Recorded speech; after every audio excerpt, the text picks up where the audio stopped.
Hi friends, welcome to Universe Classes. स्वागत है आपका यूनिवर्स क्लासेस में। हम लोग बात कर रहे हैं हिस्ट्री की प्रैक्टिस सेट, जो कि घटना चक्र की प्रैक्टिस सेट है। और यह प्रीवियस ईयर क्वेश्चन है, जो कि बीपीएससी, पीसीएस और आईएएस डिफरेंट डिफरेंट एग्जाम आए हुए क्वेश्चन है, जो कि इंपॉर्टेंट होगा BPSC, UPPCS, super TET, SSC, railway, अन्य सभी एग्जाम्स के लिए जहाँ जहाँ भी जीएस आता है और वहाँ पर हिस्ट्री शो किया है। बात कर रहे हैं इसमें हम मॉडर्न हिस्ट्री की, जो कि हमारा है यूरोपियों के आगमन से संबंधित। ये पार्ट नंबर 4 है। और इसके बाद हम लोग कवर करेंगे 1857 की क्रांति, जो कि इंपॉर्टेंट है और वहाँ से कई सारे क्वेश्चन बनते हैं। तो चलिए शुरुआत करते हैं आज के इस सेशन की। और इसमें क्वेश्चन के साथ साथ पूरी व्याख्या होगी, जैसे कि बुक में दी रहती है, सेम टू सेम वैसे ही है। तो आप इसको ध्यान से देखें और समझें, जिससे कि आपको अधिक से अधिक बेनिफिट मिल सके। चलिए देखते हैं। उस क्षेत्र की पहचान करें जहाँ से यूरोप वासियों को सर्वोत्तम सोरा और अफीम प्राप्त होता था। तो यह प्राप्त होता था बिहार से, और बिहार एक उस समय सोरा के लिए काफ़ी इम्पोर्टेंट रीजन होता था। यूरोपवासियों को सर्वोत्तम सोरा और अफीम बिहार से प्राप्त होता था। ये ऑप्शन आप देख सकते हैं, और इस तरह से ऑप्शन नंबर 1 करेक्ट है। चलिए अगला क्वेश्चन है, अंग्रेजी शासनकाल में भारत का कौन सा क्षेत्र अफीम उत्पादन हेतु प्रसिद्ध था। तो यही क्वेश्चन है, जिससे इस क्वेश्चन को थोड़ा घुमा के पूछ दिया है, और यह बिहार है। ऑप्शन नंबर 1 करेक्ट है। अंग्रेजी शासन में बिहार अफीम उत्पादन हेतु प्रसिद्ध था। ये इस तरह से क्वेश्चन डिफरेंट टाइप से घुमा के आता है। ये बीपीएससी 2005 में पूछा गया क्वेश्चन है। निम्नलिखित यूरोपियों में से कौन सा एक स्वतंत्रता पूर्व भारत में व्यापारी के रूप में सबसे अंत में आया, यानी कि सबसे अंत में कौन सा यूरोपी आया था। तो ये आया था फ्रांसीसी, और सबसे पहले गया भी था। सबसे पहले कौन आया था? सबसे आए थे पुर्तगाली, सबसे पहले आए थे, और सबसे लास्ट में फ्रांसीसी आए थे। तो ऑप्शन नंबर सी करेक्ट है। आइए देख लेते हैं इसका डिटेल। 16वीं-17वीं शताब्दी में यूरोप के अनेक राष्ट्रों के व्यापारी समय समय पर व्यापार के उद्देश्य से भारत में आए।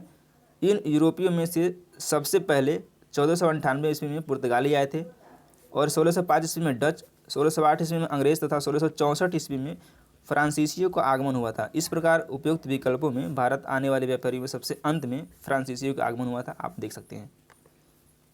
नेक्स्ट क्वेश्चन है, निम्नलिखित में से किन स्थानों पर डचों ने अपने व्यापारिक अड्डे स्थापित किए? नागपट्टनम, चिंसुरा, मछलीपट्टनम, सूरत या फिर भरूच।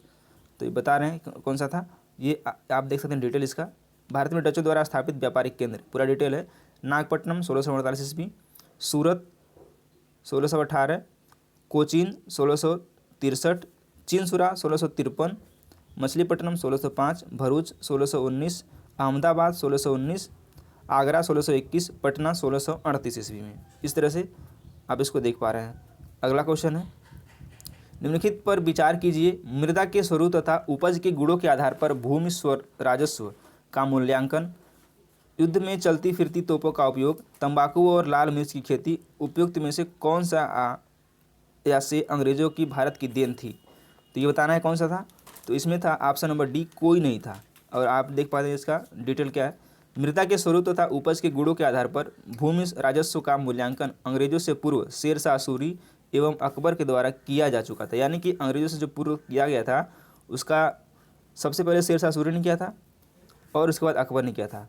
भारत में तंबाकू और लाल मिर्च की खेती पुर्तगालियों की देन थी। यानी कि जो कभी कभी पूछ लेता है कि भारत में तंबाकू की खेती और लाल मिर्च की देन किसकी है, तो ये थी पुर्तगालियों की देन। ये ध्यान रखना है।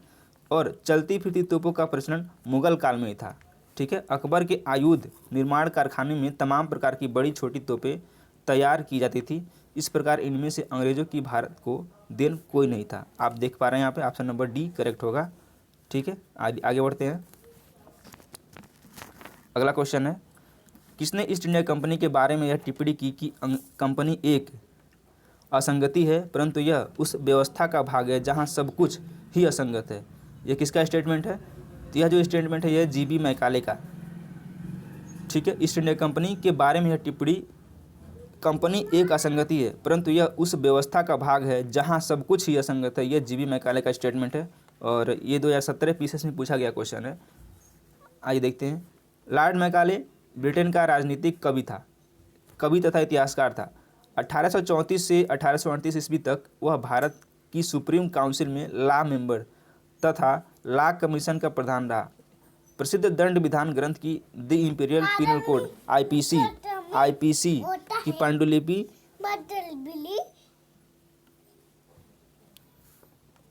आईपीसी जो है लॉर्ड मैकाले की जीत